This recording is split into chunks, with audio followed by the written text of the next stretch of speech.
दिल्ली की हवा जहरीली हो चुकी है। ऐसे हालात चीन समेत दुनिया के कई देशों में भी थे।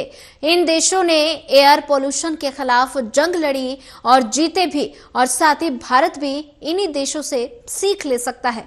दिल्ली की हवा दिन ब दिन जहरीली होती जा रही है। जैसे ही दिल्ली में ठंडी हवाएं चली, वैसे ही दिल्ली की हवा में जहर भी घुलने लगा और दिल्ली में पोल्यूशन का लेवल अपने रिकॉर्ड स्तर को छू चुका है। कई इलाकों में AQI 500 पार कर चुका।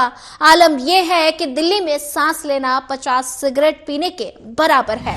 दिल्ली की इस दमघोंटू हवा के चलते लोगों का घरों से बाहर निकलना भी मुश्किल हो गया है। एयर पोल्यूशन से लोगों को ढेर सारी स्वास्थ्य से जुड़ी समस्याएं भी हो रही हैं। अब सवाल ये सामने आ रहा है कि ऐसे में सरकार क्या कर रही है। दिल्ली NCR की हवा को शुद्ध करने के लिए भारत सरकार की ओर से क्या कुछ प्लानिंग है, आज हम आपको बताएंगे। चीन समेत दुनिया के उन चुनिंदा देशों के बारे में जिन्होंने एयर पोल्यूशन के खिलाफ जंग लड़ी और उसमें जीत भी हासिल की।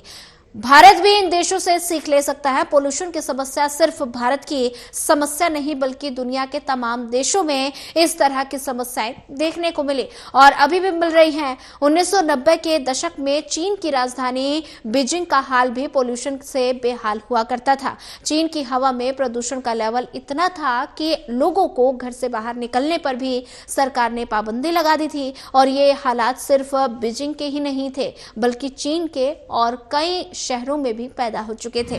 इसी को देखते हुए साल 1998 में चीनी सरकार ने प्रदूषण के खिलाफ जंग लड़ने का ऐलान किया। सरकार ने कोयले के इस्तेमाल को कम कर दिया, तो वहीं कार्बन उत्सर्जन करने वाली गाड़ियों को भी कम कर दिया गया। और इतना ही नहीं, पूर्वी चीन में वर्टिकल फॉरेस्ट लगाया गया जो हर साल 25 लाख टन कार्बन डाइऑक्साइड सोखता था और हर रोज 60 किलो ऑक्सीजन का उत्पादन करता था। शुद्ध हवा को बढ़ाने के लिए चीन के शहरों में 100 मीटर ऊंचे स्मोग टावर लगाए गए। ग्रीन तकनीक को बढ़ावा दिया गया। पोल्यूशन फैलाने वाले उद्योगों पर कड़ी निगरानी की गई और 15 साल के बाद चीन में एयर पोल्यूशन का लेवल बहुत कम हो गया। आंकड़ों में देखें तो 2013 में PM 2.5 पॉल्यूटेंट के लेवल पर UGM3 था, और लेकिन 4 साल बाद 2017 में घटकर 58 UGM3 तक पहुंच गया। उत्तरी अमेरिका के देश मैक्सिको में भी पोल्यूशन का यही लेवल था।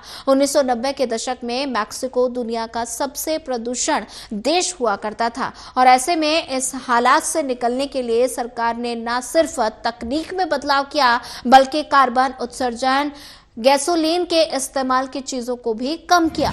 इतना ही नहीं, न्यू मैक्सिको में ऑयल रिफाइनरीज तक को बंद कर दिया गया। और वहीं अगर फ्रांस की राजधानी पेरिस की बात की जाए तो एक दौर में वहां भी एयर पोल्यूशन का लेवल काफी ज्यादा खतरनाक स्तर पर पहुंच गया था। फ्रांस सरकार ने इस पर काबू पाने के लिए वीकेंड पर कारों को बंद कर दिया और ऐसे में पब्लिक ट्रांसपोर्ट लोगों के लिए पूरी तरह से फ्री कर दिया गया।